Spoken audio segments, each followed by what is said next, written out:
사랑하고 축복합니다. 오늘 설교는 하나님 나라의 대사라는 제목으로 그리스도 안에서 그리스도를 통해 이 세상과 화해를 이루시고 온 우주의 왕이 되신 하나님의 왕의 초대장을 온 세상에 전하며 새 시대를 선언해야 하는 하나님 나라의 대사가 해야 할 일에 관해 살펴보고자 합니다. 사전에 의하면 이 대사는 나라를 대표하여 국가의 의사를 전달하는 임무를 가지며 그 나라의 권위를 대표하는 직책입니다. 117년 전 네덜란드 헤이그 중심가에 있는 기사의 집으로 불리던 더 리드잘, 곧 네덜란드의 국회의사당에서는 세계 평화를 위한 전쟁 법규를 협의하고자 제2차 만국평화회의가 열렸습니다. 대한제국 황제 고종은 일제에 의해 강제로 체결된 이 일산의격의 불법성을 폭로하며 그리고 파괴하기 위해 나라의 주권을 회복하고자 하는 열망과 당위를 세계 열강에 호소하고자 헤이그 특사를 긴밀하게 비밀리에 파견했습니다. 물론 1907년 고종은 일제의 감시를 피해 개신교의 지원을 받아 비밀리에 특사를 파견해왔고, 헤이그 특사로 파견된 인물은 정사 이상설, 부사 이준, 통역관 위이종과 이들을 도와줄 호머 헐버트 선교사였습니다. 일본 제국이 대한제국의 이 대표들을 만국평화회의에 참석하는 것을 방해할 것을 직감했던 이 헐버트 선교사는 스위스와 프랑스를 경유하면서 헤이그 특사의 회의 참석을 지원했습니다. 우여곡절 끝에 1907년 4월 부산에서 출발해서 64일 만인 6월 25일 헤이그에 그들은 도착하게 됩니다. 한국에서 무려 8,667km입니다. 이 먼 헤이그에 도착한 특사의 품엔 대한광무 황제 친서가 있었습니다. 친서의 일부 내용의 축약을 제가 읽어드리겠습니다. 대한광무 황제 이희 고종은 삼과 그러를 네덜란드 만국평화회의에 보내노라. 우리의 외교권이 피탈되고 우리의 자주권을 잃게 되오노라. 짐과 온 국민은 울분하여 하늘을 보고 부르짖고 땅을 치며 통곡해도 아무 소용없으니 바라건대 우호국의 정의와 상부의 의리를 베풀어 세계 만방에 발휘하고 법을 세워 우리의 독립과 국세를 보존하게 하오. 이러한 고종의 간절한 마음이 담긴 친서를 전달받은 이 세계 열강들은 그 마음을 몰라주었던 것 같습니다. 분명히 네덜란드 외무성이 초청한 47개국의 명단 중에 12번째에 한국이 분명하게 명시되어 있음에도 불구하고 한국의 외교권이 일본에 넘어갔다며 특사의 회의장 입장을 거부했습니다. 이에 실망한 특사 3명 중에 한 명인 이준 열사는 상식 끝에 7월 14일 오후 7시에 숙소에서 갑자기 순국하게 됩니다. 명확한 사인은 밝혀지지 않았지만 신체 건강한 이준 열사의 이 갑작스러운 죽음은 일본의 잔악한 모욕과 치욕을 견디는 조국의 불행이 불러온 비극의 상징이라 할 수 있습니다. 그렇지만 상동교회 정덕기 목사의 영향을 받은 이 이준 열사의 기독교 정신과 나라 사랑 정신은 여전히 살아있어 하나님 나라의 대사로서의 품성을 선명하고 극명하게 아주 잘 보여주고 있습니다. 오늘 본문은 하나님 나라의 정권 대사로서 우리가 어떻게 그 사명을 이루며 살아가야 하는지를 분명하게 우리에게 보여주고 알려주고 있습니다. 그러면 하나님 나라의 대사로서 우리는 어떤 품성을 지녀야 할까요? 첫째로 하나님 나라의 대사는 복음의 소식을 전하는 직무를 맡은 자들입니다. 7절과 8절에 등장하는 두기고는 바울의 특사 역할을 감당하지만 단순히 골로새에 서신을 전달하는 일만 맡은 것은 아닙니다. 그는 바울의 개인적인 상황뿐만 아니라 그리고 그의 옥에 갇힌 사정을 골로새 교인들에게 알릴 직무를 맡았습니다. 골로새 교회는 하나님의 구원 계획을 위해 분투해왔던 바울이 지금 어떤 형편에 처해 있는지를 알 필요가 있었습니다. 왜냐하면 바울은 중보 기도가 필요했고, 또한 그리스도 안에서 골로새의 성도들의 삶이 바울과 및 그의 사역과 신비롭게 연결되어 있기 때문입니다. 골로새 교인들은 갓 그리스도인이 되었던 자들입니다. 신앙의 첫 걸음을 내디딘 그들은 앞으로 많은 신앙적 문제에 직면해야 했고 세상의 도전에 응전해야 했으며 여러 위험에 직면해야 했기 때문에 복음을 위해 매질을 당하고 돌에 맞고 옥에 갇힌 바울의 이 영적인 신앙은 초신자인 그들에게 하나의 모범적 표본이 되었을 것입니다. 바울은 그들에게 하나님 나라의 대사가 된다는 것의 의미를 전형적으로 보여준 것이죠. 하지만 동시에 그들에게는 이 모든 것이 두려운 일이었고 그래서 위로가 필요했습니다. 너무 두려운 나머지 그들은 하나님 나라의 대사가 되기 위해서 이 같은 위로가 필요했던 것입니다. 두기고는 사랑받는 형제요 신실한 일꾼이요 주 안에서 함께 종된 자로서 골로새 교회에 바울의 사역과 형편을 전해주어 그들로 하여금 새로운 힘과 신앙적인 자신감을 얻게 하는 역할을 감당하고 있는 것입니다. 그러나 두기고에 대한 칭찬은 다른 불안 요소를 불씨시키는 요소이기도 합니다. 과하게 두기고에 대해서 칭찬하는 건 다른 어떤 불안적인 요소가 있기 때문이라는 것이죠. 9절에 오네시모가 바로 그 불안 요소입니다. 우리가 잘 알다시피 빌레몬서에 오네시모가 등장합니다. 이 빌레몬서에 등장하는 도망친 종이었던 오네시모의 도덕성과 신앙을 공증하고 입증해 줄 사람이 필요했었는데 바로 두기고가 바울의 추천을 받은 오네시모의 증인으로서 골로새 교인들이 그를 신실한 형제로 받아들일 수 있도록 설득하는 직무를 두기고는 수행해야 했습니다.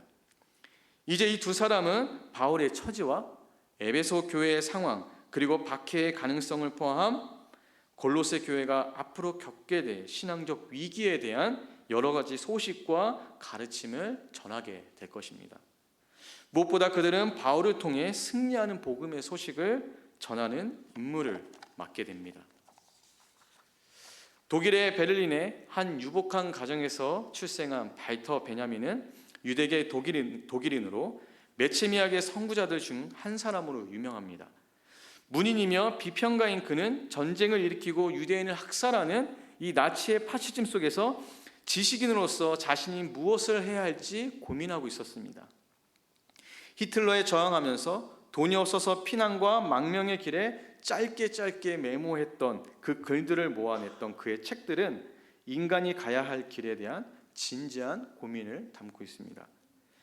희망이라는 단어를 도저히 떠올릴 수 없었고 입에 담을 수 없을 만큼 참혹했던 그 나치의 시절에 그는 이런 짧은 구절을 남겼습니다.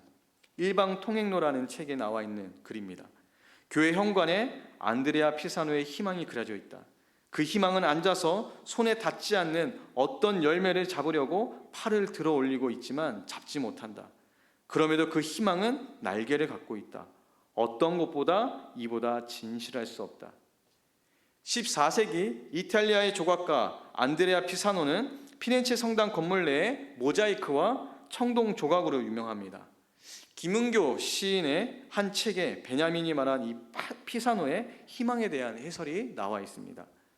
그는 사진에 보이는 이 천사마저 피할 수 없는 중력이라는 비극에 관해 해석합니다. 양팔을 뻗어보지만 닿기는커녕 희망처럼 보이는 저 위에 무언가는 더 멀리, 점점 더 멀리 달아나는 것처럼 보입니다. 날개가 조금만 더 힘을 내어 펄럭여준다면 저 희망을 잡을 수 있지 않을까 하는 그런 생각이 듭니다. 하지만 김은교는 벨터 베냐민이 희망은 날개를 갖고 있다. 희망은 날개를 갖고 있다라고 말한 데서 착안하여 날개를 갖고 있는 저 인물이 바로 희망이라고 해석을 합니다. 왜냐하면 날개를 갖고 있는 저 인물이 손에 닿지 않더라도 무언가의 곁으로 다가가고 있기 때문입니다. 손에 닿지 않는 것일지라도 무언가의 곁으로 다가가고 있는 그 날개 달린 인물이 희망이라는 것입니다. 그의 해석처럼 곁으로 움직이는 순간, 바로 그 순간이 희망이 되는 것처럼 바울은 앞으로 피할 수 없는 중력의 비극에 처하게 될 골로새의 신생교회에게 두기고와 오네시모를 통해서 곁으로 다가서고 있는 것입니다. 그리고 그동안 복음의 소식이 담긴 이 왕의 초대장을 전하고자 부단히 사람들 곁으로 움직인, 죄인들 곁으로 움직인 힘없는 자들 곁으로 움직인 자신의 수고와 헌신을 골로새 신생교회에게 모범으로 전하고 있는 것입니다. 우리 교회는 행축의 기간을 보내고 있습니다. 우리는 얼마나 부단히 복음이 필요한 사람들의 곁에 다가가고 있을까요? 복음이 절실히 필요하고 삶의 희망이 너무나도 필요한 사람들, 자신의 삶이 보잘것없고 실패했다고 여기며 불행하다고 생각하는 사람들에게 우리는 얼마나 그들 곁으로 마음을 다해서 다가가고 있습니까? 하나님 나라의 대사로서 행복의 날개를 달고 희망 없는 이들의 곁에, 그 곁으로 움직이는 우리 모두가 되기를 간절히 소망합니다. 우리가 하나님 나라의 대사로서 희망 없는 이들의 곁으로 부단히 다가서기 위해서 해야 할 두 번째 일은 하나님의 뜻에 집중하며 몰두하고 몰입하여 기도하는 자가 되는 것입니다. 기도하는 자가 되는 것. 10절과 11절에서 바울은 6명의 동료들의 문안 인사를 골로새에게 전하고 있습니다. 여기서 소개되는 6명의 동료 중에 이 아리스다고, 마가, 예수 유스도, 이 3명은 유대인 출신이고 에바브라, 누가, 데마, 이 3명은 이방인 출신입니다.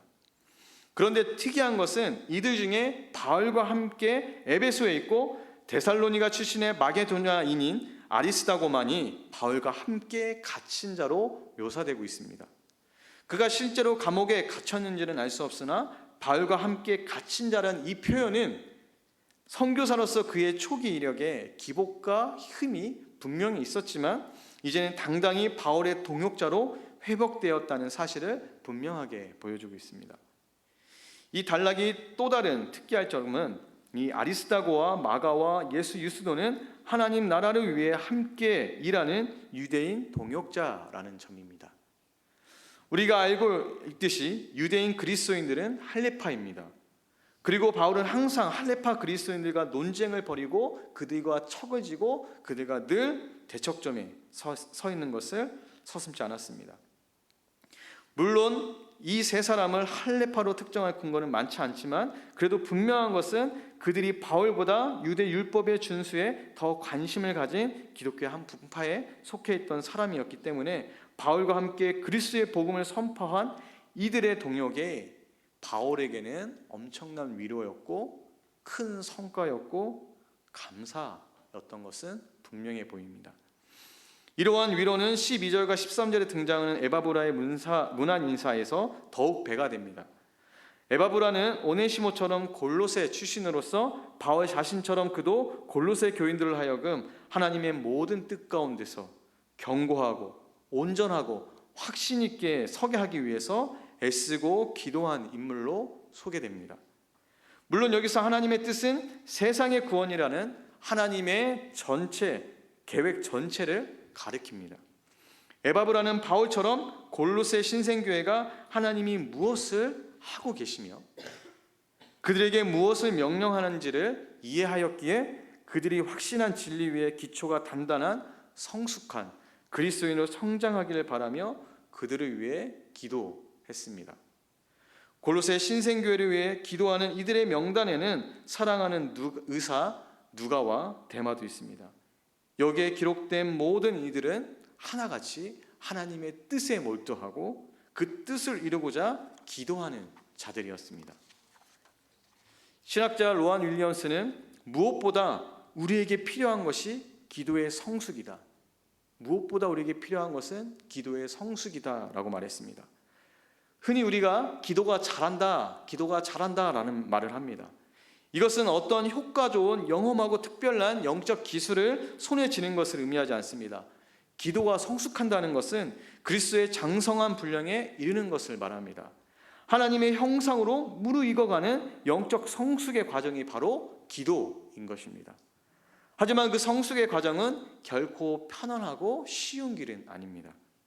기도는 우리 자신을 하나님께 맡기는 행위입니다. 하지만 우리가 하나님께 맡긴다는 것은 어떤 의미에서 굉장히 위험천만한 일일 수 있습니다. 기도가 하나님께 우리 자신을 맡기는 것이 위험한 일인 까닭은 하나님은 토기장이시기 때문입니다. 우리가 하나님께 맡기면 하나님은 하나님의 마음대로 우리를 주조하시고 만드시고 다시 새롭게 하십니다. 우리가 원치 않는 방향일지라도, 우리가 원하지 않는 삶일지라도 하나님은 주권적으로 그렇게 이끌어 가신다는 것이죠. 그래서 위험한 일일 수도 있습니다. 하지만 그 위험한 일을 기꺼이 감당하고자 하는 것이 바로 기도입니다. 그리스도의 장성한 분량, 하나님의 형상으로 무르익어가는 이 순례의 길은 우리의 이기적인 생각과 욕망을 기꺼이 포기하는 일이며, 하나님 나라를 이루기 위한 그리스도의 사역에 자신을 일치시켜가는 길고도 힘겨운 포기와 인고의 과정이 바로 기도입니다. 윌리엄스는 신약 성경의 가르침에 따르면 기도의 진수는 예수께서 여러분 안에서 기도하고 여러분은 하나님 아버지의 심장으로 이끌어 가도록 하는 것입니다 라고 말하면서, 기도는 우리의 욕망과 편협한 관점과 관념을 다 비워내고 그곳에 하나님의 사랑으로 가득 채우는 것, 그것이 기도라고 말합니다. 그리고 예수님처럼 이 세상의 죄와 고난과 슬픔을 하나님께 가져가며 자신을 이 세상의 고통과 공경의 한가운데로 몰아넣는 일이라고 말합니다. 또한 기도는 고기 가마를 베푸는 땅, 유혹의 땅인 애굽을 떠나는 결단이라고 말합니다. 애굽을 떠나 광야를 지나서 하나님의 얼굴을 뵐 수 있는 신의 산으로 떠나가는 것이 기도입니다. 이러한 기도 안에서 우리는 살아 움직이는 예수의 생명이 되는 것이죠.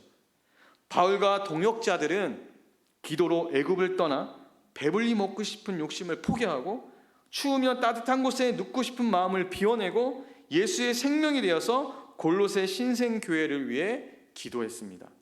그러면 과연 우리의 기도는 어떠합니까?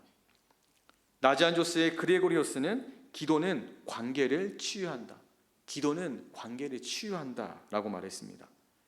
하지만 우리의 기도는 어떠합니까? 허약하기 그지없는 것 같습니다. 우리는 그렇게나 많이 기도하지만 온통 욕망에 찬 오직 개인의 기도만 난무할 뿐 사람들과 화평을 이루는 기도는 전무한 것처럼 보입니다.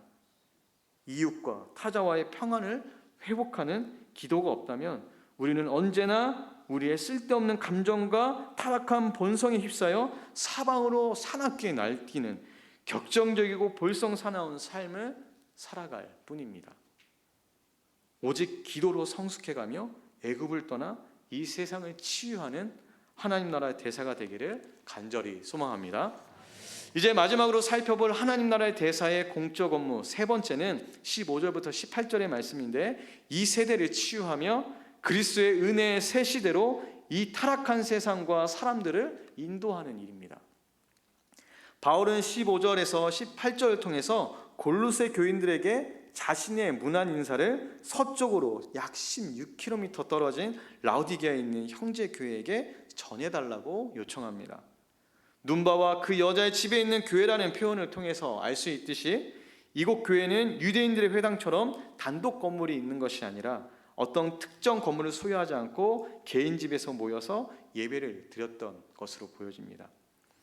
하지만 비록 거대한 큰 교회가 아닐지라도 라우디게아 교회도 엄연한 주의 교회로서 이 바울의 편지를 읽을 권리가 있었던 것입니다. 바울은 언제나 전체로서 교회를 생각했고 전 지구적인 하나님의 백성을 모으기 위한 토대를 세우는 것이 그의 사역의 목표와 목적이었습니다.